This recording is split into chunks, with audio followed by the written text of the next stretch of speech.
Pagpalain niyo muli ang mga salita po ninyo na aming mapapakinggan. Dahil alam namin na ang tunay na pagiging mapalad at pagpapala ay nanggagaling po sa inyo, Panginoon. Sa inyo pong approval. At hayaan niyo po na ang mga salita po ninyo na nais niyong ibahagi sa amin ay ito po ay mangusap sa aming puso, sa aming espiritu. At turuan niyo po kaming makasunod sa inyong kalooban. At hayaan niyo po, Panginoon, na kami po ay lumakas, tumatag sa pamagitan ng inyong mga salita. Dahil ang mga bagay sa mundong ito ay hindi po nagbibigay sa amin ng kasapatan at tunay na kaligayahan. Tanging kayo po, Panginoon, ang pinanggagalingan ng tunay na kaligayahan, biyaya at pagpapala. Kaya sa inyo po mga kamay muli, aming pinagkakatiwala at inaangkin namin ang inyong presensya, ang inyong paghipo at ang inyong pagpapala. Ito po ang aming samot, dalangin sa matamis na pangalan ng aming Panginoong Hesus, sa ngalan ng Ama, ng Anak at ng Espiritu Santo. Amen and Amen. Bago tayo magsiupo, atin munang basahin at itong mabuting balita ng Panginoon. Ang mabuting balita o Gospel according to St. Matthew chapter 5, beginning sa verse 1 hanggang sa verse 10. Ganito po ang sinasabi. Now, when Jesus saw the crowds, he went up on a mountainside and sat down. His disciples came to him, and he began to teach them. Blessed are the poor in spirit, for theirs is the kingdom of heaven. Blessed are those who mourn, for they will be comforted. Blessed are the meek, for they will inherit the earth. Blessed are those who hunger and thirst for righteousness, for they will be filled. Blessed are the merciful, for they will be shown mercy. Blessed are the pure in heart, for they will see God. Blessed are the peacemakers, for they will be called children of God. Blessed are those who are persecuted because of righteousness, for theirs is the kingdom of heaven. Purihin natin ang Panginoon, pasalamatan natin siya sa kanyang mga salita. You may be seated, pwede na tayo makaupo, mga brothers and sisters. As you have remember, last Tuesday, ang atin pong pinag-aralan last Tuesday, it's all about in this same gospel or same text, it's all about the blessedness of being poor in the spirit. Yung pagpapala sa mga aba sa Espiritu. Ano po? Pagpapala sa mga aba sa Espiritu. Ang tinutukoy ni Jesus doon sa last Tuesday natin ay hindi po yung poor na mahirap, yung destitute, financially incapable. Hindi po yung mahirap na walang pamilya, walang trabaho, walang pagkain, kundi yung sinasabi doon ni Jesus na poor ay yung mga taong humble and dependent on Him. Yung meron sila, pero hindi sila nagyayabang at nagmamalaki sa kanilang sarili. Sariling lakas, talino, galing, kundi sa Panginoon sila umaasa at nagtitiwala kahit na meron sila. That is being blessed are the poor in spirit. Ang nakalagay doon, poor in spirit.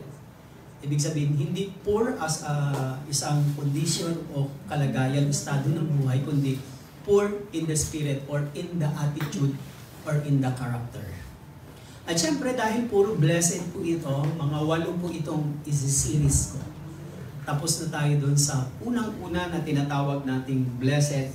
Sabi po doon, balikan ko lang sa may nakalagay yata yun doon sa may sa verse 4, kung di ako nakakamali. Ayun po, naka-highlight po siya, no? Ang nakalagay po dyan ay blessed are those who mourn. Ano po? Medyo paradox po ito. Mapala daw po ang nagdadalamhati o naghihinagpis, for they will be comforted.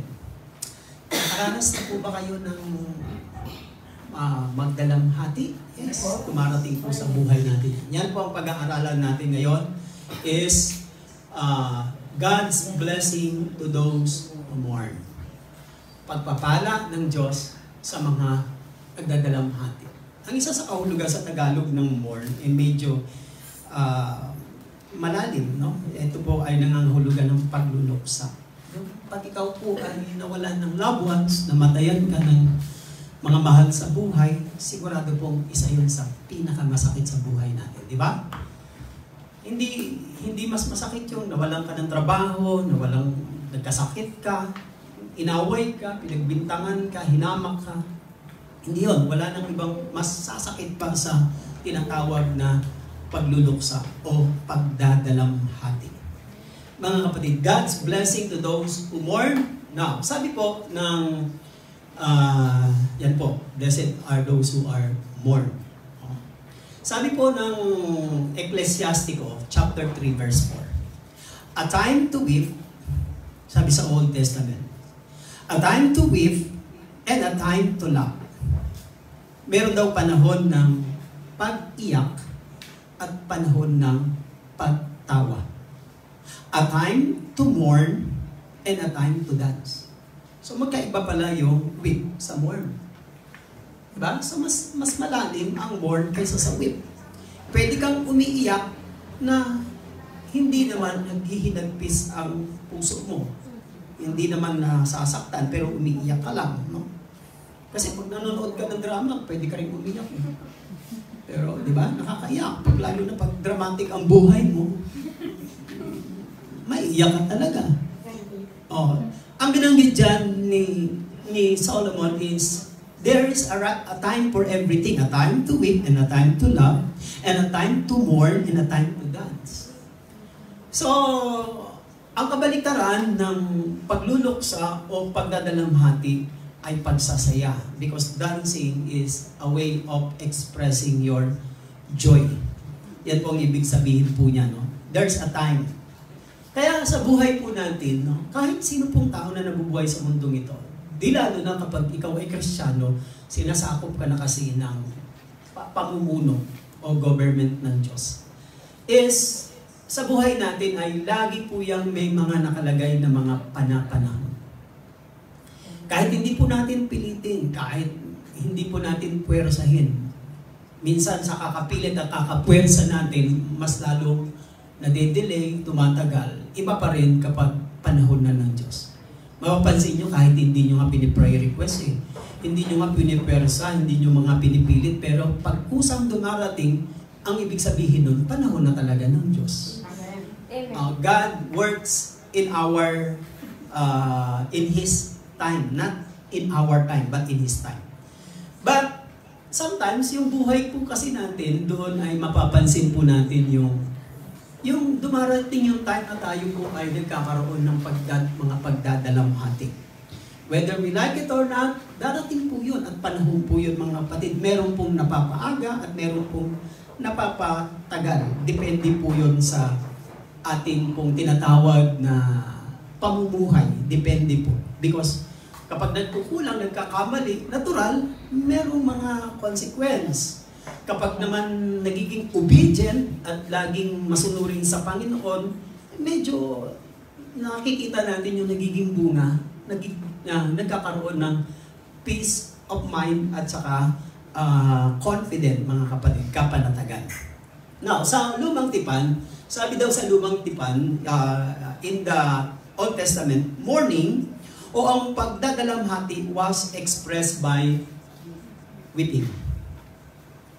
Pag umahagulgul ka na umiiyak ka, sign po yun ng mourning. Si Jacob, mayroon po siyang 12 anak. At isa po sa kanyang anak ay nabalitaan niyang namatay. No? Then Jacob tore his clothes, put on a sackcloth, no? Nagdamit siya ng sako, and mourned for his son many days. Po, kasi nabalitaan niya na yung anak niya si Joseph, binalita ng kanyang mga kapatid na namatay dahil dala-dala nila yung damit na niluray-luray ng leon. Pero totoo, hindi naman namatay talaga si Joseph. Siya po ay ibinenta nila sa mga ngalakal na nagdaan na papunta ng Egypt. Kaya napunta doon si Joseph. So, iniyak talaga niya yon, mga kapatid. He mourned and for his son for many days. Yun po ang ibig sabihin doon sa Lumang Tipan. Mourning is by weeping. Another one is, mourning is sprinkling. Sila po ay nag-sprinkling ng dust or ashes on the head. Sa ulo o sa katawan. Sabi po yan ng 2 Samuel chapter 13 verse 19.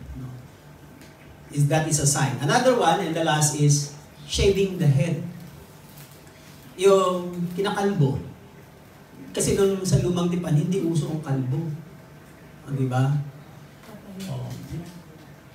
Karamihan sa Lumang Tipan, ang mga lalaki, may mahaba din ang mga buhok. Kasi noon wala pang mga parlor, hindi pa uso mga gupit-gupit, mga hairstyle. Kaya hinayaan lang nilang mabang buhok nila. Si Job, naranasan po yan ni Job sa Job chapter 20 verse 21. At this Job got up and tore his robe and shaved his head. Kasi yung naranasan niya na sobrang bigat ng kanyang trials and sufferings, pakiramdam niya sa sarili niya, na-curse na siya, pakiramdam niya sa buhay niya parang hindi na importante, hindi na mahalaga, so shinave niya po ang kanyang buhok. Then he fell to the ground in worship. So, pagpapakita po yung tatlo na yun, that is the way they express their mourning. Hindi ko naman alam kung ano mga style ninyo pag kayo po ay nagdadalamhati. No? Siguro hindi naliligo, hindi nagtututbrush, hindi kumakain, nagdadalamhati, no? Nagkukulong, etc. Depende, napakarami po. No? Pero sa biblical, yun po ang makikita natin. Now, there is difference of mourning and crying. Malaki po ang pagkakaiba. Ang pagluluksa ay hindi katulad ng pag-iyak, hindi ito magkapareha. Sabi ko nga kanina, mas mabigat ang mourning kaysa sa crying. To cry means, ang ibig sabihin niya, nangangahulugan ng pagpatak lang ng iyong mga luha. Pag pumapatak ang iyong mga luha, umiiyak ka, syempre. Minsan, hindi lang ito pagpatak ng luha, sometimes, o minsan, ito ay isang matagal na sigaw ng sakit. Pag matagal mong nararamdaman at nadadama yung sakit, natural, mapapaiyak ka. Diba? Pag may sakit ka, may nararamdaman ka, may mga back pain ka, mapapaiyak ka rin sa sakit. O kaya ito ay mga grief or anger. Di ba pag ikaw po ay meron kang kalungkutan o kaya galit, meron mga tao dahil sa galit, hindi nila ma-express, iiyak na lang sila dahil sa kanilang galit. Ganyan po ang kahulugan ng to cry means. And what about to mourn? To mourn means makaramdam o magpakita ng kalungkutan. Yung nakakaramdam ka at nagpapakita, nakikita sa iyo ang kalungkutan. Pakibaba nga yung kulay violet doon sa dulo na feather. Violet. Iyan. Galing. Husay. Palapakan natin siya. Naseryoso kayo ha? No. Ang mourn ay yung makaramdam ka to feel or show sorrow. Pag ikaw po ay lumbay na lungkot ka na, that's part of that you are mourning. Hindi lang yon. To mourn is repentance. Nagsisisi ka sa isang bagay o sa isang tao. Something or someone, nagsisisi ka. Pwede kang umiyak na wala namang pagsisisi, pwede yon. Pero kapag ikaw po ay nag-mourning, nagdadalamhati ka, it is connected konektado po yun sa iyong pagsisisi. Ganun po talaga. Maaari kang umiyak o humaguluhol, mag-wailing habang ikaw ay nagdadalamhati. Ngunit, pag ikaw ay umiiyak, nang mag-isa lamang at walang resulta, walang effect, mga kapatid, ano ibig sabihin nun? Hindi yung tunay na pag-iyak. Dahil ang tunay na pag-iyak ng katulad ng pagluluksa o pagdadalamhati, ito po ay may kasamang pagsisisi o pagtangis, no? At merong mangyayaring resulta. See? Kasi kung umiyak ka lang na nag-iisa at wala namang nangyari at walang nabago, hindi yun mourning. Mourning leads you to a change, to repentance and a changed life. Kaya sabi ni Jesus, mapalad ang mga nagdadalamhati, naghihinagpis kasi sila ay aaliwin. In short, mourning is a soul-wrenching. Alam niyo ba yung wrench? Yung pampihit, parang plies, parang katalya, yung wrench ang tawag dyan sa mga trade, mga tornilyo na malalaki, wrench. Ibig sabihin yan, mourning is soul-wrenching. Nakakasakit kasi pipilipitin ka. Pag ikaw ay nagdadalamhati, nakakasakit yun. It is more than just a feeling sad. It is a deep, soul-wrenching sorrow that comes from loss. Ito ay isang uri ng pagdadalamhati na nag-iiwan sa'yo, nagdadala sa'yo, nag-iiwan sa'yo na parang ikaw ay maging empty. Kaya napakasakit, di ba? Pag ikaw ay nagkakaroon ng pagdadalamhati, parang ini-squeeze, pinipiga, nasasaktan ka. Kaya napakalaking pagkakaiba ng mourning sa tinatawag nating cry. Sabi daw ni Khalil Gibran, isang author, when you are sorrowful, look again in your heart. Pag ikaw daw ay nalulumbay, namimigati, tingnan mo uli ang iyong puso. Listen. And you shall see that in truth, you are weeping. Makikita mo daw ang katotohanan sa iyong pag-iyak. For that which has been your delight. Nakita ninyo? Medyo malalim ng context. Sabi niya, pag tiningnan mo, maigi, ang puso mo habang ikaw ay nagdadalamhati, makikita mo yung truth.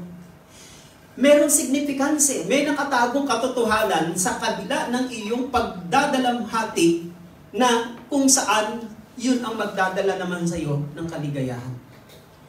Kasi pagkatapos mo ng pagdadalamhati na magdadala sa iyo sa pagsisisi at pagbabago, sasaya buhay mo. Amen. walang nagdadalamhati na hindi napupunta sa pagsisisi at pagbabago na hindi sasaya at liligaya. Pwede kang umiyak, pero pagkatapos ng iyak mo, walang nabago. Walang nabago sa buhay mo. You're still the same. Pareho, katulad ka pa rin ng dati. Pero when you mourn and you change your heart, and then you see the truth in your weeping, hindi ka nagdadrama-drama dyan, hindi ka lang nagpapa-cute-cute or papa-impress, because mourning is truth. Ang pag ikaw ay nagdadalamhati, totoo na yan. Hindi lahat ng umiiyak doon sa drama-drama na pinanonood natin ay sila po ay nasasaktan. Hindi, kasi kailangan lang na talaga nilang umiyak. But weeping for that which has been your delight. Kaya pag ikaw po ay nagdadalamhati, pag nakita mo po ang katotohanan sa mga luha na lumalabas sa iyong mata, look again, see to it, then that which has been your delight. Yun ang magpapasaya sa iyo. Pagkatapos ng pagdadalamhati, ikaw ay sasaya. Amen? Palakpakan natin.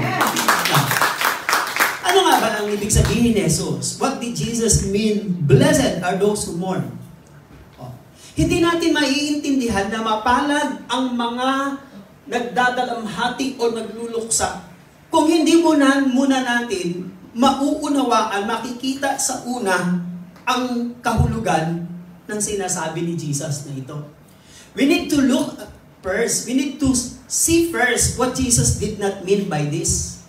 Ang gusto ko muna sa inyo linawin, ano ba yung hindi kahulugan sa sinabi ni Jesus na mapalad ang mga nagdadalamhati o nagluluksa? Ang gustong, Jesus is not talking about dito sa sinasabing ito na loss of loved ones. Ang sinabi ni Jesus, mapalad ang mga nagluluksa, nagdadalamhati, hindi ibig sabihin ni Jesus doon ay yung kaya ka nagmumorn o sinasabi doon dahil nawalan ka ng loved ones. Hindi yun ang ibig sabihin ni Jesus na mapalad ang blessed are those who are mourn. Titingnan muna natin what Jesus did not mean by this word. Pangalawa, yung unhappy. Jesus did not mean by that word is not only loss of loved ones, unhappy, or helpless and desperate people. Hopeless. Hindi lahat na sinasabi ni Jesus dyan na mapalad ang mga nagluluksa o nagdadalamhati, hindi niya sinasabi dyan yung mga unhappy, yung mga wala ng pag-asa, yung mga desperado ng mga tao, o mga nabigo sa kanilang mga pangarap sa buhay. Hindi po yun.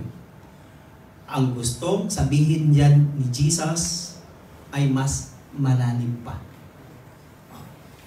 Kung iniisip natin kaya ang isang tao ay malungkot, depressed, hopeless, kaya siya nagdadalamhati, hindi yun ang gustong sabihin ni Jesus. Meron pang mas malalim. Kaya doon ako pupunta. What did Jesus mean? Blessed are those who mourn. Una is, blessed those who mourn because of sins committed. Yun ang ibig sabihin ni Jesus. Hindi dahil sa nawalan ka ng anak, ng asawa, ng kapatid, natanggal ka sa trabaho, na hopeless ka na desperate ka, nabigo yung mga pangarap mo. Hindi yun ang ibig sabihin ni Jesus. Ang ibig niya sabihin, yung mapalad daw, yung nahahapis, nagluluksa dahil nakagawa ng kasalanan. Bakit ganito ang ibig sabihin ni Jesus? Kasi marami mga tao gumagawa ng kasalanan, nagsasaya. Di ba? Ba't ganun? Ang daming mga tao sa labas na gumagawa ng kasalanan pero parang manhid. At alam niyo kung minsan, sa lipunan natin, kung sino pa yung corrupt at gumagawa ng kasalanan, sila pa yung mga laging naka-display. Sila pa yung laging mga nakaporma, laging mga nakangiti. Di ba? Kaya kung minsan, sa society natin, puro karamihan, mga Hypocrisy. Bakit? Kasi, hindi naman isinasabuhay, ina-apply yung salita ng Diyos. Kaya, kung minsan, laging may mga sugarcoat, covering, no? Tapal-tapal, takip-takip, no? Pagbabalat kayo, no? Yung ganong ibig sabihin nun, mga kapatid. Those who mourn because of sins committed. I don't know, tayo ba, nakakaramdam ba tayo ng ganito? Pag nakagawa ka ng mali, ng kasalanan, nakasira ka ng buhay, o nakagawa ka ng isang bagay na hindi ka aya-aya, ikaw ba ay tameme lang? Ikaw ba ay umiiwas lang? O nag-isolate lang? O ikaw ay nagdadalamhati na? Well, depende yan kung gaano nakakapal ang kalyo mo. Di ba? Kasi pag ang kapal-kapal na ng kalyo mo, hindi mo na mararamdaman yung, yung sakit, yung hapdi. Kung minsan kasi, ang stubbornness or being stiff-necked o katigasan ng ulo, habang nabubuhay tayo doon, tumitigas, pinatitigas niya yung puso natin. Diba? Kapag yung lupa sa pilapil, lagi mong dinadaanan ng tao at tinatapakan, mas matigas siya. Kaya pag tatapon din yung mga seed, hindi siya tumutubo. Kasi nga matigas ang lupa. Ibig sabihin, no effect. Bakit? Tumigas kasi. Diba? Ang nagpapatigas ng puso ng buhay natin, kapag ini-ignore natin yung mga bagay na dapat natin bigyan ng pansin at bigyan natin ng action o solution. Those who mourn because of sins committed. Ito po ang sinasabi ni Jesus, mapalad. Nakagawa ka ng kasalanan, pag umiiyak ka na parang bagang nagluluksa ka, nagdadalamhati sa harapan ng Diyos, mapalad ka. Tuwan-tuwa siya. Bakit? Kasi ramdam mo kagad. Hindi mo ini-ignore, hindi mo binabaliwala, hindi mo nineneglect. Ibig sabihin, conscious ka, aware ka. Gusto mo kasi sa harapan ng Diyos, mag-approve ka. That's the word blessed. When Jesus said the word blessed, blessed, blessed, ang ibig niya sabihin doon na blessed is favor with God, approved with God. Yun po ang ibig sabihin ng blessed. Pwedeng maganda ang forma mo, ang sarap ng pagkain mo, tinutulugan mo, bahay mo, pero ang tanong, approve ba ang buhay mo sa Diyos? Ang final na magja-judge at magsasabi na okay ka, na good ka, ang Diyos hindi dapat yung kapwa mo, hindi dapat yung mga kasamahan mo, kaibigan mo. Kasi pwede silang mag-connive dahil kaibigan ka, ayaw ka masaktan, ayaw mapalayo sa'yo, ayaw mong magtampo. Natural, may mga kaibigan na namamampered, no? Kinukonsinti nila ang kanilang kaibigan. O, approve nga sila. Pero sa mata ng Diyos, approve ka ba? Yung estado sa buhay ng karangyaan, kayamanan at katanyagan, hindi nagpapakita na approve ka sa Diyos. Dahil kung ang basihan ng pagiging approve sa Diyos ay dahil sa kayamanan, katanyagan at estado ng buhay, paano naman yung mga walang pera, walang magharang tahanan at sasakyan, pero ang ganda-ganda naman ng buhay? Pwede ba silang ma-approve sa Diyos? Ang Diyos, ina-approve niya yung blessed ay approve sa Kanya, na blessed ay yung mga taong nabubuhay sa Kanya. Hindi sa estado at katayuan kalagayan ng buhay. Did you remember sa Luke 7, meron ditong isang babae. Do not confuse this lady, this woman is, sabi daw nila si Mary Magdalene, kasi merong Mary ng taga Betania, kapatid ni Martha at ni Lazaro. Ito namang babaeng ito. Sabing ganon, sa verse 36, when one of the Pharisees invited Jesus to have dinner, merong isang Pariseo in-invite si Jesus ng dinner. At he went to the Pharisee house at umupo sa he reclined, sumandal doon sa lamesa at sila ay nag-dinner. And hindi pwedeng ang mga babae ay bigla na lang lalapit at papasok sa pagtitipon ng mga lalaki. Bawal yun noon. Siguro nakita ng babae, bukas naman yung pinto at yun na talaga ang time at pagkakataon na makalapit siya kay Jesus. Biglang pumasok yung babae. Verse 37, a woman in the town who lived a simple life. Tignan niyo po ang kanyang buhay, lifestyle, simple. Learned that Jesus was eating at the Pharisee's house. So he came there with an alabaster jar of perfume, and she stood behind him at his feet weeping. Gumapang siya doon sa likod ni Jesus hanggang makarating siya sa paanan ni Jesus. Iyak siya ng iyak doon. And he began to wet his feet with her tears. Yung kanyang luha, binasan niya yung paan ni Jesus. Iyak siya ng iyak. O nagmo-mourn siya doon sa paanan ni Jesus. Then she wiped with her hair and kissed them and poured perfume on them. Hindi ito nagustuhan ng mga alagad at isa na ang nag-criticize dito ay si Judas. Pero ang Panginoon sabi niya, huwag niyo siyang guluhin, huwag niyo siyang pakialaman, ang ganda-ganda ng kanyang ginawa sa akin. This is the picture, she stood behind him, sabi ng verse 38. This is the picture, larawan ito that she is a picture of a blessed mourner. Napansin niyo po yung babae? May kasalanan po siya, nabuhay po siya ng magulo at hindi kaaya-aya sa Panginoon. Lumapit siya kay Jesus and then doon sa paanan ni Jesus, hindi siya tumigil sa kakaiyak hanggat hindi niya naririnig yung favor o yung blessing ng salita ni Jesus. She is a picture of a blessed mourner. She know that her life was being marred by sin. Alam niya kasi ang buhay niya talagang sinira ng kasalanan. Halos pinipit siya ng kasalanan. Yung para bang nakikita niya sa sarili niya, wala na siyang chance, wala na siyang pag-asa, hindi niya na alam ang gagawin niya. Pero gusto niya pa rin magbago. Gusto niyang makasunod sa Panginoon, gusto niyang magbago. Kaya, anong ginawa niya? Siya po ay tumangis ng tumangis. She demonstrated a level of spiritual sorrow. Hindi siya nag-iiyak doon at naglulumpasay at pinunas niya ang kanyang buhok. Alam niyo po, pag ang sabi ng Bible, the woman's hairs is her glory. Ang buhok daw ng babae, kaya noon, ang babae ay hindi dapat maigsi ang buhok kasi ang buhok ay nagsisimbolo ng kanilang dignidad at karangalan. Kung ang woman's hair, a long hairs of a woman is nagpapakita ng kanilang dignidad at karangalan, tapos ipinahid niya doon sa paanan ni Jesus. Oh, tanda ng kanyang pagdadalamhati. That is, she demonstrated a level of spiritual sorrow. Hindi niya gagawin yon, hindi kung hindi talaga siya nagsisisi. Kaya mga kapatid, mapalad ang mga nagdadalamhati o naghihinagpis kung ang paghihinagpis mo ay godly mourning. Amen? Amen.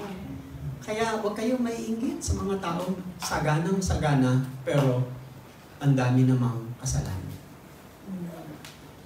Kaya sa buhay ng mga Kristiyano, kaya kahit na ang buhay natin ay hindi kasing ramya, kasing sikat, kasing tanyag, at kasing yaman ng maraming taong nakilala natin sa ating paligid. Pero kapag ikaw ay hindi nagsasaya at natutuwa sa tuwing ikaw ay nagkakamali, bagkos iniiyak mo at nagdadalamhati ka, mas mapalad ka sa kinaiingitan mo. Amen. Now, blessed is he who has godly mourning. Yun ang mapalad, sabi ni Jesus. Now, tingnan niyo po, sa 2 Corinthians chapter 7, verse 9 to 10, sabi ni Jesus, sabi ni St. Paul, and yet now I am happy, not because you were made sorry. Ang saya ko ngayon, hindi dahil sa kayo ay nagso-sorry, but because you sorrow. See, it's the same of mourning. Related word. Hindi dahil sa kayo ay nagsusorry, kundi dahil sa kayo ay nagdadalamhati. Yung sorrow na nakita ni Jesus sa mga taga-Corinthian led you to repentance. There is a sorrow that leads you to repentance. Ibig sabihin, when you are mourning, a deep cry from your heart because you commit a sin, nagdadala sa iyo yun para magbago ka, magrepent ka. Kaya ang mourning ay napakalalim, napakahalaga sa harapan ng Diyos. Kaya sinasabi niyang mapalad. Kasi mourning or sorrowful will lead you leads you to repentance. For you become sorrowful, kayo po ay, sabi niya, kayo ay nagdadalamhati o nalulungkot as God intended. No? And so we're not harmed in any way by us. Verse 10, godly sorrow brings repentance and leads to salvation. Tinan niyo po. Yung mga taong nakakomit ng kasalanan, iiyak sila, nagdadalamhati kasi hindi nila matanggap. Kasi hindi sila sanay na mabuhay na magpatuloy ng matagal sa kasalanan. Iiyak talaga nila yon at yun ang magdadala sa kanila ng pagsisisi para sila ay magkaroon ng maligtas. Sabi dyan, kung tutuloy niyo yung verse 10 na basahin, but worldly sorrow brings death. Ano ibig sabihin ng worldly sorrow? Yung pakitang kalungkutan, pakitang pagsisisi. Hindi ka mapapabuti bagos lalo kang mapapasama. Lalo kang mababagsak. Those who mourn is to lose their sins. Pag ikaw po ay nagdadalamhati ka to lose your sin. Ang nagdadalamhati, alin? Tinatanggal, nawawala ang kanyang kasalanan. Not only that, nagdadalamhati ka to lose because you lost your righteousness. Nagdadalamhati ka dahil ikaw nawala ang iyong katuwiran, yung iyong moral, yung iyong pamumuhay. Nagdadalamhati ka kasi nawalan ka ng self-respect. Sana po dali. Ayun na po, nawalan ka ng self-respect. Nagdadalamhati ka dahil nagsisisi ka. Ang tawag dyan, blessed are blessed. Sabi ng Proverbs 28, he who covers his sin siya daw na nagtatago, nagkukubli ng kanyang mga kasalanan ay hindi mapapabuti, hindi magpo-prosper. But whoever confess and forsakes them, yung nagpapahayag, inilalabas, iniiyak, pinagsisisihan, at pagkatapos, kakalimutan niya, iiwanan niya yon, will have mercy. Tama. Amen. Diba? Every time you cover your sin, we cover our sins, lalo lang bumibigat. Yes. Kaya nga sa simbahan lahat may mga confession, confess to one another, confess your sins. Bakit? Kasi ang kasalanan, pag nagpapatong-patong, bumibigat ng bumibigat yun. Kaya kahit ano mong gawin, magtrabaho ka, matulog ka, hindi mo ma-enjoy kasi merong nakadagan sa iyo eh.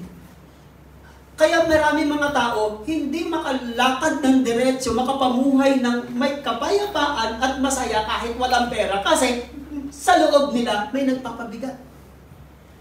Masarap ang maglakad at tumakbo ng walang pabigat. Yes.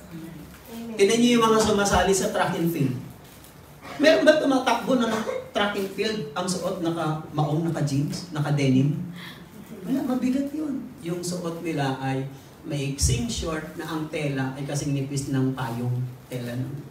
Payong ganun, kaninipis. Ang kanila, ngayon, ang dami na ngayong magagandang bagong teknolohiya ng mga sapatos na pang-running. Na kapag sinuot mo, parang 5 pages lang ng papel ang bigat. Ganun kagagaan. Meron na ba kayong nakitang sumali ng track and field na may backpack sa likod? Wala rin. Na may bit-bit ng shoulder bag, etc. Wala. Kasi kailangan magaan. Yun pong ibig sabihin nun. Since ang kasalanan ay nagpapabigat, kaya kahit gaano ka kasipag, kahusay, kagaling, pag merong kasalanang tinatabunan mo lang, hindi mo kino-confess, hindi mo nile-let go, mga kapatid, hindi ka pa rin sasaya. Yes. He who covers his sins will not prosper. Amen? Palakpakan natin ang Panginoon. And the last one. What did Jesus mean, blessed are those who mourn? Pangalawa, those who grieves or those who mourn because of the loss of relationship with God. Yung una, those who mourn because they committed sins. Pangalawa, those who mourn because of the loss of relationship with God. Mga kapatid, sabi po ni St. Paul, si St. Paul ulit, I fear that when I come again, second time na balik niya sa lugar ng Corinthian, sa mga nanampalataya doon. I fear that when I come again, my God may humble me before you, and I may have to mourn over many of those who sinned earlier. Napansin niyo si Pablo? Siya po ay nagdadalamhati, nananangis siya.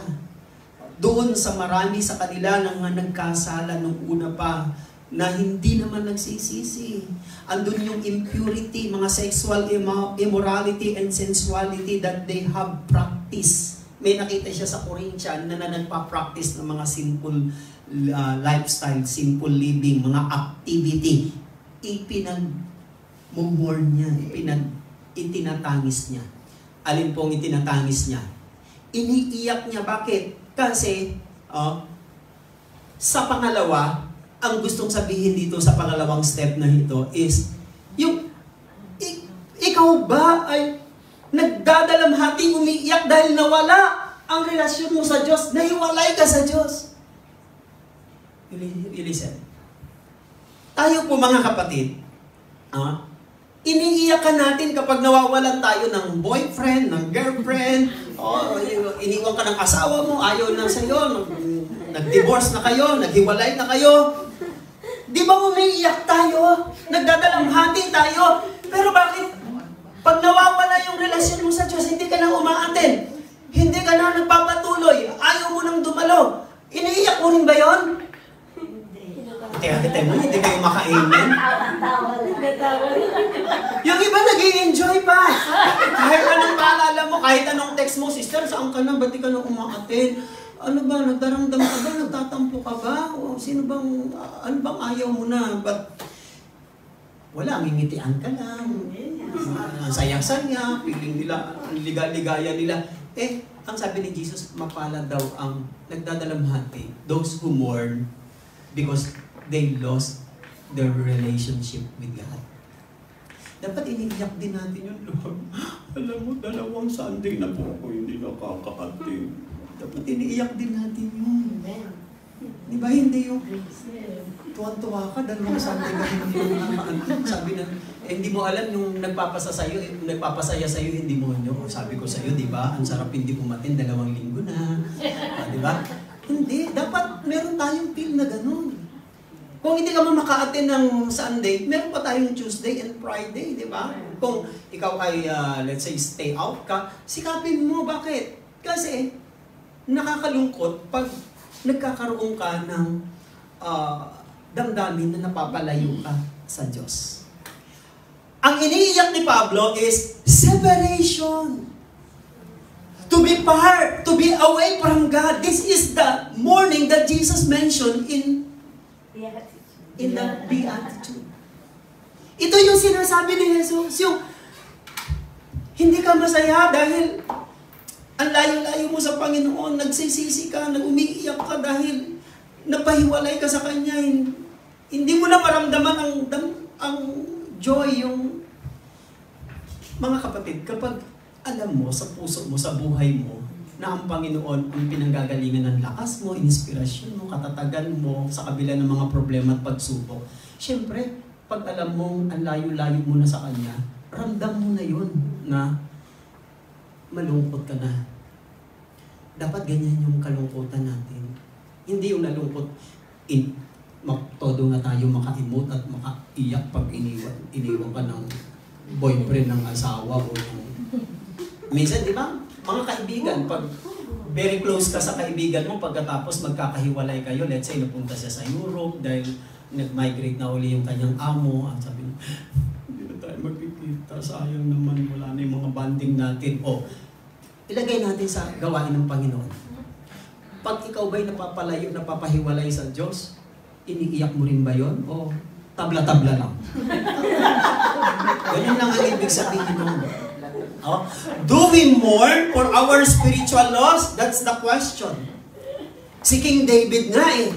Si hari na siya ha. Nasa kanya na lahat. Magagawa niya lahat kasi hari siya. Ano sabi ni David? Sabi ni David, sa kanyang karanasan, David experienced of being separated from God because of sin. Sabi niya sa Psalm 51, verse 10 and 12, Create in me, likhain mo ang bagong puso sa akin, O Diyos, at bigyan mo ako ng bagong espiritu. Sabi niya sa verse 11, Cast me not away from your presence and take not your Holy Spirit from me. Bakit niya sinabing, huwag mo kong alisin sa iyong harapan at huwag mong kunin sa akin ang iyong espiritu. Bakit? Kasi alam niya na yung espiritu ng Diyos, yung presensya ng Diyos sa pamagitan ng espiritu ng Diyos, yun ang nagbibigay sa kanya ng lakas ng joy. Kaya sabi niya, please, nakakomit ako ng adultery kay Bathsheba, pero pwede ba wag mo ilayo? Kasi pag inilayo mo sa akin at inalis mo ang iyong presensya sa akin, pati ang iyong espiritu, hindi na ako mabubuhay.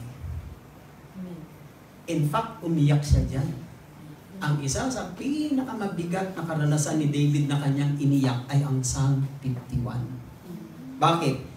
Kasi sa kanya, bilang hari, kahit may power and authority at kayamanan siya, hindi siya masaya doon sa power, authority, and riches. As a king, ang kanyang joy. Sabi niya, Restore unto me the joy of my salvation. Nasaan ang joy niya? Doon sa Panginoon. Sa pagliligtas sa kanya ng Panginoon. Kaya nang mawala yon, sabi niya, huwag mo kong alisin. Take not away your presence. Nakikiusap siya. Being close to God is our first experience of being saved. Di ba pag nakilala mo ang Panginoon, yung unang atin mo ng El Shaddai na inakay ka, ang gaang ng piling, ang sarap-sarap, ang saya-saya mo mga kapatid. Kasi yun talaga unang karanasan eh. Pero pag tumatagal-tagal ka na, at napapalayo ka na, ano pong nangyayari? Ano nang nararanasan mo? Lumulungkot ka na. Kaya, napakahalaga ito. What do we do? Anong dapat natin gagawin when we realize the loss of fellowship with God? Ako naglalagay ng tanong para makaano tayo. Unang dapat mong gawin is seek the solution. Hanap ka lang ng solution. Lagi ang Diyos nagbibigay ng daan, solution. Kapag ang problema ay walang solution, hindi na siya pwedeng tawagin problema. Diba? Pag nag-aaral tayo sa school, pag sinabi ng teacher, pag nagbigay siya ng problem, meron yung solution. Pag ang problema walang solution, hindi na siya tatawagin ng problema. Not only seek the solution, accept the answer. Pag binibigyan ka ng Diyos ng solution, tanggapin mo. Diba? Huwag mong i-reject. Yung iba, ayaw tanggapin ng solusyon. Bakit? May pride. Hindi niya kayang tanggapin. Tanggapin natin. Bakit? Yun ang magiging daan para makabalik ka sa Panginoon. Amen? What is the promise? Jesus promised to those who mourn. Una, sabi dyan, Matthew 5 verse 4, Blessed are those who mourn, for they shall be comforted. They will be comforted. There is no comfort if there is no mourning. Gusto mong alipin ka ng Diyos? Pasayahin ka niya? Ibalik niya yung sigla at lakas mo? Walang comfort. Kung walang mourning. Mourning muna bago comfort. Amen. The word comfort, nang tinignan ko sa dictionary ng Griego. Kasi ang New Testament translation ng Bible is Greek, translate lang sa English. So, Greek is the original language. Ang ibig sabihin niyan is para-letos. Dalawang salita. Isang para lang. Isang para, yung isang kletos. Yung para, ang ibig sabihin nun, hindi yung stop para. Ang ibig sabihin ng para means near. Kalapitan. Yung kletos, ang ibig sabihin nun ay call. Call. O ang ibig sabihin niyan is call alongside. Call to be near. Sabi ng John 14 verse 16 sa King James Version, I will pray to the Father, dadalangin ako sa Ama at bibigyan niya kayo ng isa pang comforter. Yung comforter dito ay tumutukoy sa Espiritu. Aalis na si Jesus, magbabalik na siya sa Ama. Ang iiwan niya, yung Espiritu na ang kanyang ministry, ang kanyang ginagawa ay taga-aliw, taga-comfort, taga-pagpalakas. Another word sa Tagalog ng comforter, taga-pagpalakas, taga-pagpasaya, taga-pag-aliw. That He may abide with you forever. Yun ang pagkasabi. Jesus is saying it is He who will call us near to give us forgiveness, peace, joy, comfort, and sorrow forevermore. Ang sinasabi ni Jesus dito is, He who will call us near. Siya na ilalapit, dadalhin tayo, ilalapit tayo sa Kanya. Tatabihan niya tayo at bibigyan niya tayo ng forgiveness. Siyempre, umiiyak ka, nanananis ka dahil ang dami mong pagkukulang, pagkakamali. Jesus will be at your side. He will call you. He will be along with you to give you forgiveness, joy, comfort. Kaya, pag ang Espiritu ng Panginoon dumarating sa buhay mo, sa presensya ng Panginoon, sa presensya ng Kanyang Holy Spirit, nakakadama ka ng peace, joy, forgiveness. What does discomfort look like? Discomfort looks like it is a deep, abiding presence that walks with us through our sorrows. Ito'y isang pinaka-malalim na nananatili, sumasama sa atin ang presensya niya hanggang doon sa lahat ng mga kalungkutan natin. Ibig sabihin, hindi kanya iiwan because He calls us to near.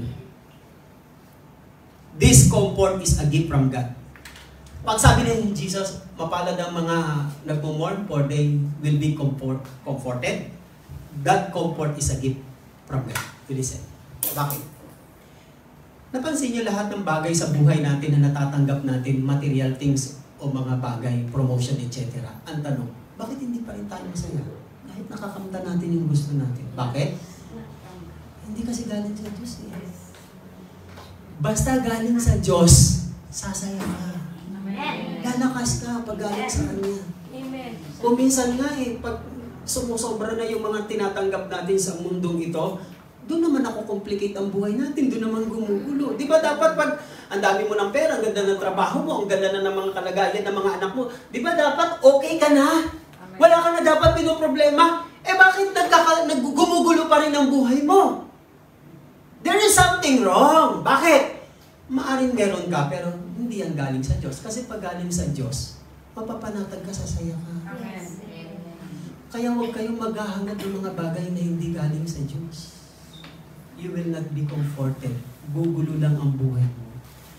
Pag galing sa Diyos, kahit maliit, makakangiti ka, sasaya ka, gaganda ang buhay mo. Kasi galing sa Kanya.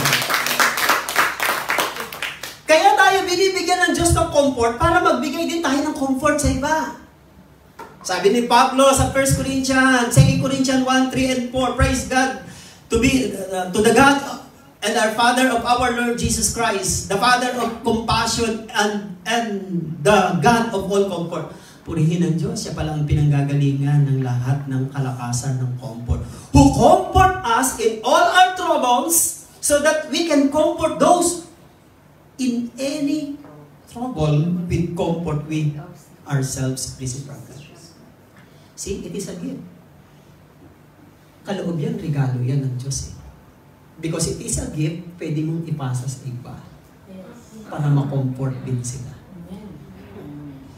Yung tinatanggap natin sa Diyos na blessing ng comfort sa kabila ng mga problema at pagsubok, it is a blessing to the others. Sabi ng Proverbs 11, malapit na, matatapos na ako. Dalawa na lang to. Proverbs 11:25, a generous person will prosper. Amen. Whoever represses others will be repressed. Amen. Pag marunong ka daw mag-repress ng iba, magpasaya ng iba, magpaligaya, magpagaang ng iba, magagaanin ka rin. I-repress. Amen! Kinomfort ka ng Diyos, pinalakas ka niya. Palakasin mo rin yung iba, i-comfort mo rin. Bakit? Amen. Para bumalik din sa'yo. Amen. Kaya, huwag kayong magsasawa mga kapatid. Whoever refreshes others will be refreshed. Gusto mong sumaya ka, gumaang ang buhay mo, mawala yung lungkot, pasayahin mo yung iba. Diba? Tulungan mo yung iba. Babalik sa iyo. It will come back to you. Minsan ganyan lang ang susi eh. Minsan nag-iisip ka, nagtataka ka, paano ba ako sasaya? Paano ba ako giginhawa? Ang kuri-kuripot mo naman. Diba? O ganun yan eh. Pagaanin mo yung iba, palamigin mo sila, pasayahin mo sila, it will refresh you, it will nourish you also. Ganun din yung mga kapatid. Amen. Psalm 30 verse 11, you have turned for me my mourning into dancing. You have put off my sackcloth and clothed me with gladness. Ano sabi ni David? Si David dito ha, you have turned my mourning into dancing. Anong ibig sabihin yan? Bago tayo tumayo, only God can turn our mourning into dancing, our sorrow into joy. Siya lang makakagawa nun. Hindi mo magagawa yun, hindi mo makakaya, mapapagod ka lang. Amen? Tumayo tayo na. Panginoon, salamat po ng maraming sa inyo sa mga salita po ninyo na nagbibigay sa amin ng inspiration to go on. Lord God, salamat sa inyo. Bigyan niyo po kami ng awareness every time na kami po ay unti-unting napapalayo sa inyo. Ano man po ang dahilan, hindi man po namin alam, Panginoon, alam po namin hindi niyo gusto na kami mapalayo sa inyo. Turuan niyo kami magkaroon ng spirit of humility, acceptance, Panginoon, that every time na kami ay nakakaramdam na napapalayo kami at hindi na kami nagiging masaya sa inyo at napapalitan yung saya namin na galing sa inyo, napapalitan ng mga bagay sa mundong ito. Panginoon, turuan nyo kaming mag-mourn. Turuan nyo kaming umiyak. Turuan nyo kaming manghinayang. Turuan nyo kami, Panginoon, na malungkot. Sapagkat ito ang gusto nyong sabihin na mapalad. Blessed are those who mourn. Those who mourn because they commit sin and those who mourn because they lost their relationship with you. Salamat po, Panginoon. Sabi niyo po dyan, those who mourn will be comforted. Salamat, Panginoon. Marami kaming failure, disappointments, marami kaming mga disappointments sa mundong ito. Hindi kami makakuha ng mga favor, hindi kami makakuha ng mga sympathy, hindi kami makukuha ng kakampi, tagapagtanggol at tagapagpalakas. Pero salamat po. Only you can give us comfort na hindi kayang ibigay ng mundo, pera, trabaho, pati ng aming kaibigan. Only you can turn our mourning into dancing and sorrow into joy. Only you can do, O Lord God. Pagpalain niyo po lahat ng aming prayers, ang lahat ng aming mga gifts and offering. Sinabi niyo, Panginoon, who repress others will repress themselves. Pagpalain niyo kayo magbalik, gustong takal, siksik, ligliga, tumaapaw. I-bless niyo po ang aming trabaho, ang aming employer, pati ang aming buong family. Salamat po ng marami. Ito po ang aming samudalangin sa ngalan ng Ama, Anak at ng Espiritu Santo. Amen and Amen. God bless us all. See you next Tuesday. May Sunday pa tayo.